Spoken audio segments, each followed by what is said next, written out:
আমি আজকে মা দিবসে বলি যে আমি তোমাদের ভালো মা হতে পারিনি, কিন্তু আমি তোমাদেরকে সত্যি,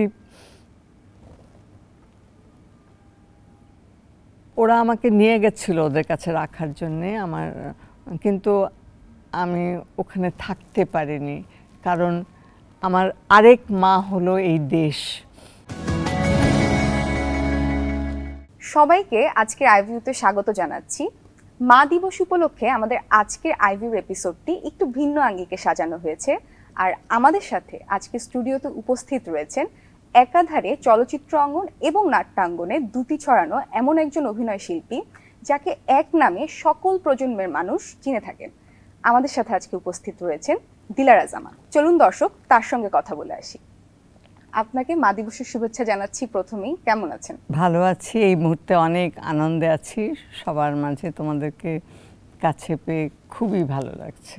আপনার কাছে আমি প্রোগ্রামের শুরুতেই প্রথম যে প্রশ্নটি রাখবো সেটি হচ্ছে, বাংলাদেশে তো প্রতিদিনই সন্তানের সাথে যেহেতু মায়েদের একটা খুব ভালো সম্পর্ক থাকে, বিশ্বের সব জায়গায় এটি একটি স্পেশাল ডে হিসেবে যেহেতু উদযাপন করা হয়, মা দিবস নিয়ে আপনার ভাবনাটা আসলে কি? আমি প্রথমেই ইন্ডিপেন্ডেন্ট টেলিভিশনের দর্শকদের কাছে ক্ষমা চেয়ে নিচ্ছি, এবং অন্য যারা শ্রোতা আছেন এবং আমাকে যারা ভালোবাসেন সবার কাছে ক্ষমা চাচ্ছি যে আমি এইসব উদযাপন এবং দিবস নিয়ে, বিশেষ করে মা দিবস, এটার পক্ষে আমি নই। আমরা বাঙালি মা, চিরন্তন মা, এবং আমি বলবো এই বাঙালি মা পূর্বে যারা ছিলেন তার মা যেভাবে দেখেছেন, আমরা আসলে বহন করে যাচ্ছি সে একই ধারার মতন আমরা মা। এবং এটাকে আলাদা করে ওই পাশ্চাত্য সংস্কৃতির সেই একটা দিনকে উদযাপন করব, একটা কেক নিয়ে যাব, ফুল নিয়ে যাব, মাকে দেব বা অন্য কোনো উপহার নিয়ে যাব, এ অপেক্ষায় আমরা কোনো মাই থাকি না। আমরা প্রতিনিয়ত আমাদেরকে মা বলে ডাকবে আমাদের সন্তান, সে দূরে থাকুক কাছে থাকুক, শুধু আমাদের সন্তানই না, অন্য যারা, আমি আমার নিজের জীবন দিয়ে বলতে পারি, আমার যে কর্মক্ষেত্র, আমি যেখানে কাজ করি, আমাকে যে চা দেয় সেই ছেলেটি থেকে শুরু করে যিনি সেই নাটকের পরিচালক বা চলচ্চিত্রের পরিচালক, সবাই যে মা বলে ডাকে, এই ডাকটি হলো আমার কাছে সবচেয়ে আপন, সবচেয়ে মধুর এবং কাঙ্ক্ষিত একটি ডাক। আমি এই বিষয়টা নিয়েই নেক্সট প্রশ্নটা হয়তো করতাম যে, আমরা জানি যে শুটিং স্পটে আপনাকে সবাই মা বলে সম্বোধন করেন, বা মা, আপনি সবার কাছে মা, তো এই ব্যাপারটি আপনি কেমন এনজয় করেন বা আপনার অনুভূতি কি এই বিষয়ে সম্পর্কে? 1, 2, 3 ঢাকায় জমি জিতে নিন 100% ক্যাশব্যাক সহ 20 কোটি টাকার পুরস্কার। আসলে মা ডাক তো একটা চিরন্তন মধুর ডাক, এটা নিজের সন্তানই হোক বা অন্য দূরের কেউ হোক, একটা যেন বন্ধন তৈরি করে দেয়। তো আমি মনে করি এটা আমার অর্জন। আমি কবির কথায় যদি বলি, সেই হোক মোর পরিচয়, আমি তোমাদেরই লোক।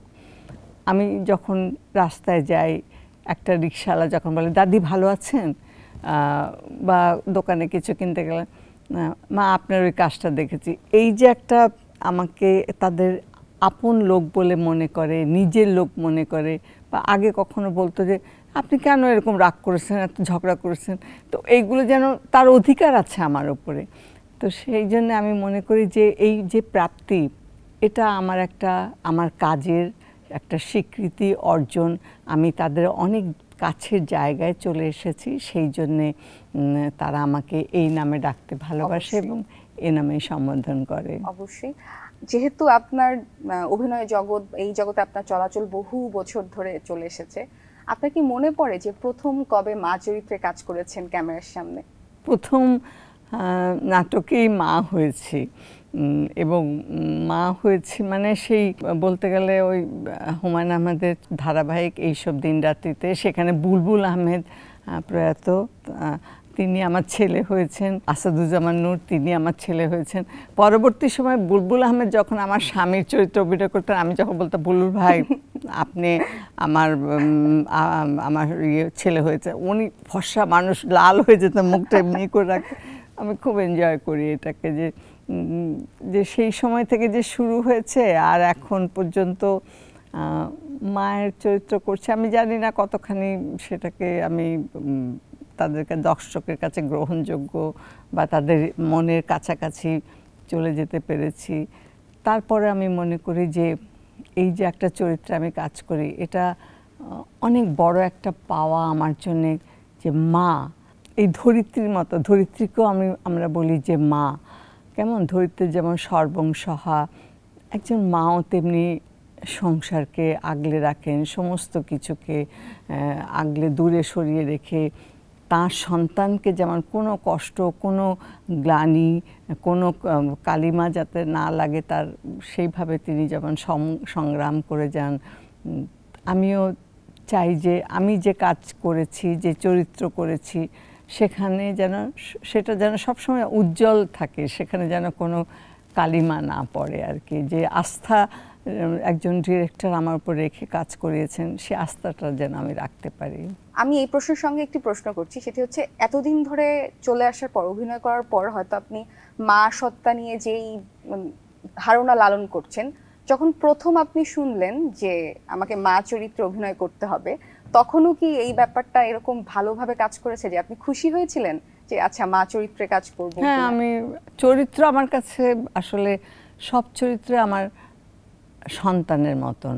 সন্তানকে যেমন মা আলাদা করে দেখে না, সব সন্তান তার কাছে একই রকম, একই সবে তার কাছে একই কষ্ট, শ্রম, তার সমস্ত ভালো লাগা মন্দ লাগা, তার সমস্ত আশা আকাঙ্ক্ষা নিয়ে তার প্রত্যেকটি সন্তানকে তিনি মানুষ করেন। আমার চরিত্র সেটা খুব অল্প সময়ের জন্যও যদি আমি কোনো ছবিতে বা কোনো নাটকে বা কোথাও আসি, আমি মনে করি যে সেই সময়টুকুকেই আমি কাজে লাগাবো এবং দর্শকের হৃদয়ের খুব কাছাকাছি যাব এবং বিশ্বাসযোগ্য করে তোলার জন্য চেষ্টা করি আর কি ওই চরিত্রটাকে।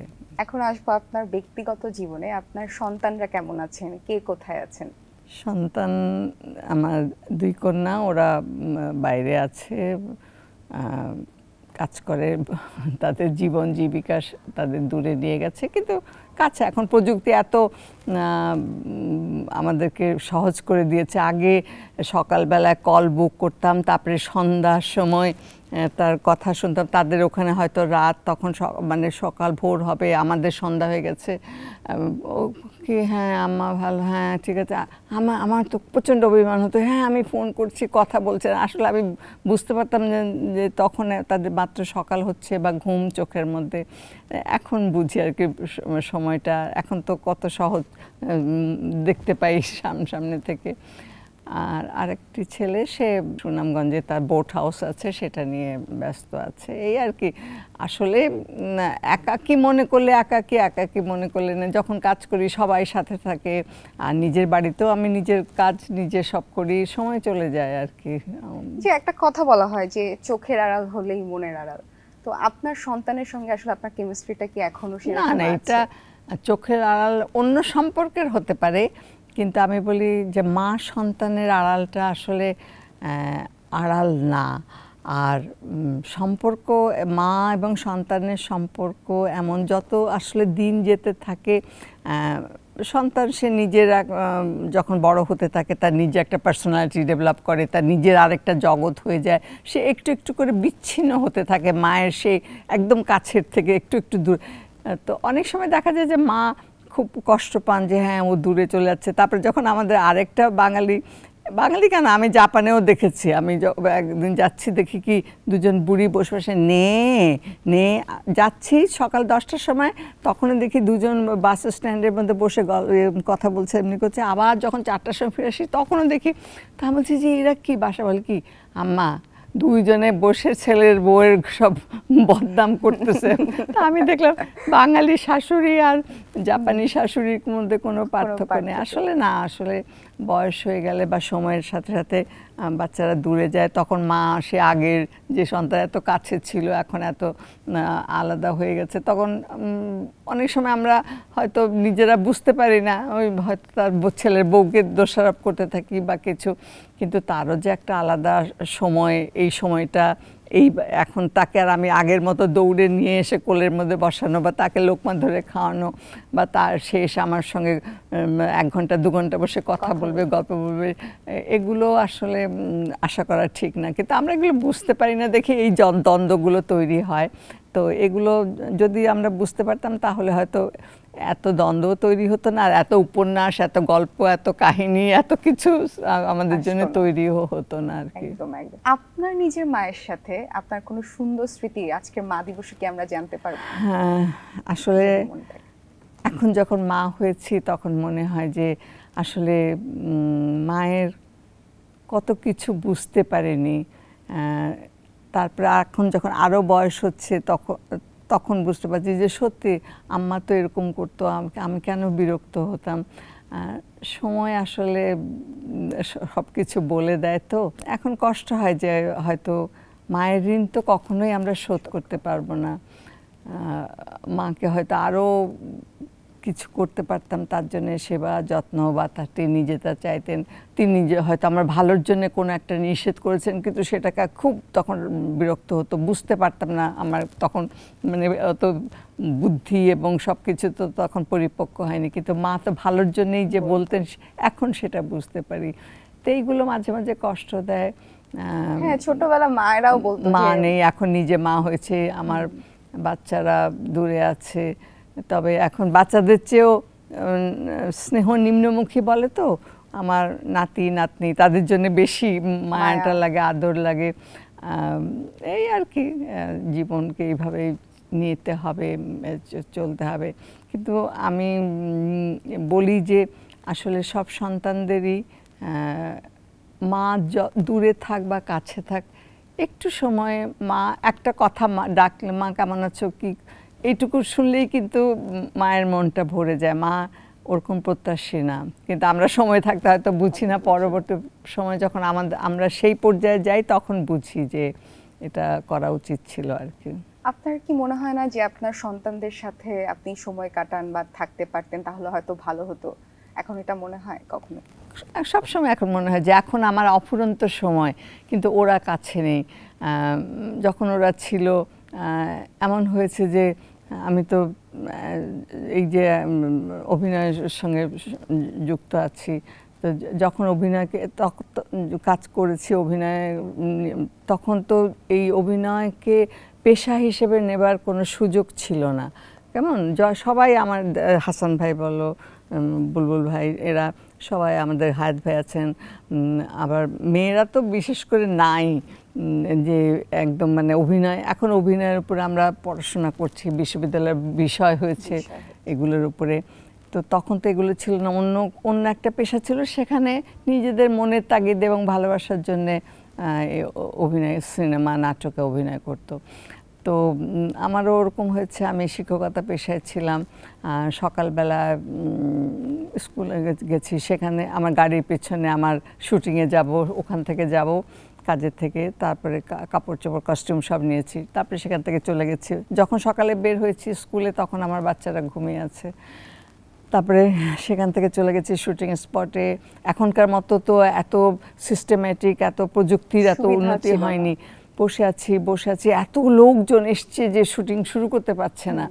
তারপরে শুরু হলো শুটিং, হয়তো রাতে 10টা, সব লোকজন চলে গেছে, পাশে থেকে রাস্তা থেকে আরেক বাড়ির ছাদের থেকে কথা বলতে পারছি না, সাউন্ড চলে আসছে, এরকম করে টোরে তারপরে তো হয়তো কাজ শেষ করে ফিরে এসেছি, রাত তখন 4টা 3টা বাজে। তারপরে এসে দরজা বেল দিলে বাচ্চারা উঠে যাবে, ওরা ঘুমিয়ে আছে, হয়তো একটু দরজা নক করছি, দেখি আমার স্বামী ফখরুজ্জামান চৌধুরী, উনি বিশিষ্ট অনুবাদক, উনি খাবার টেবিল বসে লেখালেখি করছেন বা ওখানে লিখতে লিখতে উনি উঠে তাড়াতাড়ি গিয়ে দরজা খুলে দিয়েছেন। আমি ওটা গোসল করে উঠতে উঠতে দেখি সকাল হয়ে গেছে, নামাজ পড়ে শুয়েছি। আবার ঠিক 5:45 বলছে এই স্কুলে যাবে না, 7টা বাজে ওঠো, গাড়ি এসে গেছে। উঠে চলে গেছি ওদের সঙ্গে, ওরা তখন ঘুমিয়ে, ওদের সঙ্গে হয়তো 2 দিন 3 দিন। আর যেখানে কাজ করতে গেছি, যে এখনকার মতো তার এত মোবাইলের সুযোগ সুবিধা ছিল না, ল্যান্ডফোনও নেই, আমার বাসায় তো ফোন ছিল কিন্তু সেখান থেকে কথা বলতে পারছি না। 2 দিন 3 দিন ওদের সঙ্গে কথাও হয়নি। তো এইরকম ব্যাপারগুলো কষ্ট দেয়। হয়তো এসছি, এটা আমি অনেক জায়গায় বলি। আমার বড় মেয়ে বলছে, স্কুল থেকে আসছি, বড় মেয়ে বলছে আম্মা বৃষ্টি হচ্ছে, খিচুড়ি রান্না করো না।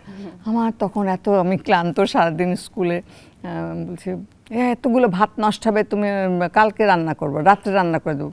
তুমি করবা না সেইটা বলো। তা আমার ওই কথাগুলো খুব মনে হয় যে ওদের অনেক আবদার, অনেক চাহিদা হয়তো মেটাতে পারেনি। কিন্তু আমি বলি যে আমি আজকে দিলারা জামান হওয়ার পেছনে ওদের সবার অনেক ত্যাগ আছে।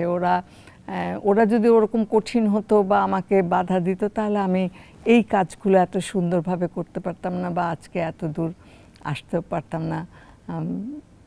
আমি আজকে মা দিবসে বলি যে আমি তোমাদের ভালো মা হতে পারিনি, কিন্তু আমি তোমাদেরকে সত্যি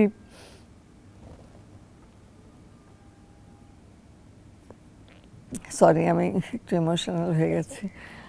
ওরা আমাকে নিয়ে গেছিল ওদের কাছে রাখার জন্যে কিন্তু আমি ওখানে থাকতে পারিনি, কারণ আমার আরেক মা হলো এই দেশ। আমি ওখানে গেছি, আমাকে সব সুযোগ সুবিধা, ওখানে তো বয়স্কদের অনেক সুবিধা আছে, কিন্তু আমার ওই যে একটা যাপিত জীবন, একটা বড় গাছকে উপরে নিয়ে লাগালে সে যেমন বাঁচে না, ওখানে আমার সব কিছু ছিল, আনন্দ সব, কিন্তু ভালো লাগতো না আমার। ওই কাদা ভেজা মাটি রাস্তাটা, আমার রিকশাওয়ালা যাচ্ছে, আমি ওর ঘাম পড়ছে টপ টপ করে পিঠতে, আমার যেন ওইগুলো আমাকে বেশি টানতো। নিজের দেশ, নিজের যাপিত জীবন, ওরা বাচ্চা ঠিক আছে মানিয়ে নিতে পারে, কিন্তু আমার জন্য নতুন করে আরেকটা জীবন শুরু করা খুব কঠিন মনে হয়েছে আমার কাছে। আমি জানি না কে কীভাবে নেবেন। আমি এখানে ভালো আছি, কাজ করার সুযোগ পাচ্ছি। আর সবচেয়ে বড় কথা, অভিনয় জীবনে আমি বঙ্গবন্ধু বায়োপিক যেটা হয়েছে, জাতির পিতা সর্বকালের সর্বশ্রেষ্ঠ বাঙালি, সেই মহামানবের মায়ের চরিত্রে অভিনয় করেছি।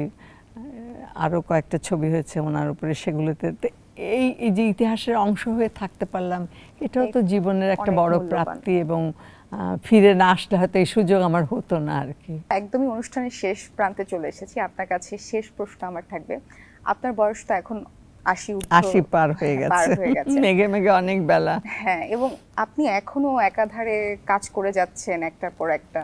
তো আপনার এই পরিবার নিয়ে মা হিসেবে আপনার কোনো আফসোস রয়েছে কিনা বা অভিযোগের জায়গা রয়েছে কিনা অভিনয় জগতে? না, অভিনয় আমি বলবো যে অনেক অনেক দূর এগিয়ে গেছে। অনেকে যখন আমাকে বলে যে হ্যাঁ আগের মতো নাটক হয় না, কেমন যেন, আমি বলি যে দেখো সব কিছুরই তো পরিবর্তন হয়েছে।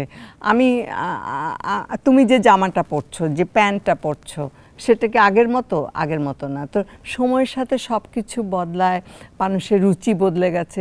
আগে একটা বাড়িতে টেলিভিশন ছিল, সবাই আশেপাশে মানুষরা এসেও টেলিভিশন দেখতো, একই পাড়ায় কোন দিন কোন নাটক হবে এসে বসে এক ঘরে। কিন্তু এখন কি আমার পাশের বাড়ির লোক যে আছে, সেই প্রতিবেশীরও তো জানি না তার বাড়িতে কয়জন মানুষ আছে বা কী আছে। আমরা এমন একটা এক একজন যেন বিচ্ছিন্ন সময় আমাদেরকে, এবং এত যান্ত্রিক করে ফেলেছে আমাদের সব কিছু, আমরা এক একজন বিচ্ছিন্ন দ্বীপের মতন কেমন।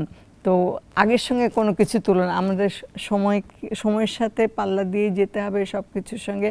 তবে আমাদের নিজস্ব সংস্কৃতি, আমাদের নিজস্ব যে ঐতিহ্য আছে, সেগুলোকে আমরা ভুলব না। এবং আমাদের যে ফ্যামিলি বন্ডিং, আমাদের আত্মীয় স্বজন, গ্রাম, দেশ, সব কিছুকে আমাদের যে নতুন প্রজন্ম, আমরা সময় পেলে ব্যাংকক, সিঙ্গাপুর কেন যাব? আমাদের দেশে এত সুন্দর সুন্দর জায়গা আছে, আমাদের বাচ্চাগুলোকে নিয়ে আমরা যেতে পারি। আমি একদিন পার্কের মধ্যে একটা বাচ্চা গাছে এরকম নাড়া দিচ্ছে, আমি বলছি তুমি যে নাড়া দিচ্ছে ফুলগুলো তো পড়ে যাচ্ছে, এটা কি ফুল জানো? চুপ করে আছে। আমি বলো, তোর মাকে বললাম কি ফুলের নামগুলো শিখেন, এই ফুলগুলো, এটার নাম কামিনী ফুল। তো বাচ্চারা জানে না কোনটা কোন সময় কোন ফুল, এগুলো শেখাতে হবে বাচ্চাদের, সৌজন্যবোধ। এবং তার বাবা মারাও এখন ব্যস্ত, তাদের বাইরে কাজ করতে হয় ঘরে। তারপরে আমি বলবো যে বাড়িটা হলো প্রথম জায়গা যেখানে আমরা আমাদের জীবনের সব কিছু আচার আচরণ ব্যবহার, আমাদের সংস্কৃতির প্রথম শিক্ষা শুরু হয় বাড়ি থেকে। আমরা আমাদের বাচ্চাদেরকে সেই একটু সময় দিতে চেষ্টা করব। একজন শ্রমিক মা রাত্রে যখন ফিরে আসে আরও 5 জন শ্রমিকের সাথে, সেই মা ফিরে এসে সে আবার চুলা জ্বালায়, নিজের ক্লান্তিটা ভুলে যায়। ওই যে 10টা ইঁট নিয়েছে আরেকজন শ্রমিক ভাইয়ের মতন, সেটা তার মনে থাকে না। সেই মায়ের সঙ্গে আমি দিলারা জামান, আমিও যখন ফিরে আসি তার সঙ্গে আমি কোনো আলাদা করে নিজেকে দেখি না। মায়ের চরিত্র সবাই এক, সবার ভালোবাসা মায়া। তা আজকের এই বিশ্ব মা দিবসে আমি বলবো যে বিশ্বের সব মারা ভালো থাকুক, তার সন্তানদেরকে নিয়ে মায়া মমতা ভালোবাসায় তার অন্তর ভরে থাক। আর সব সন্তানেরা তোমাদের মাকে তোমরা একটু অল্প সময়ের জন্য হলেও ভালোবেসো। আমার এই মধ্যবিত্ত এবং উচ্চবিত্ত সমাজের যে মাতৃদিবস, এই দিবসটা তোমরা আলাদা করে পালন করো না, প্রতি দিবসই তোমাদের জন্য মা দিবস হোক। এই ছিল আমাদের আজকের আইভিউ। পৃথিবীর সকল মাকে জানাই মা দিবসের শুভেচ্ছা। সাথে থাকুন ইন্ডিপেন্ডেন্ট ডিজিটালে।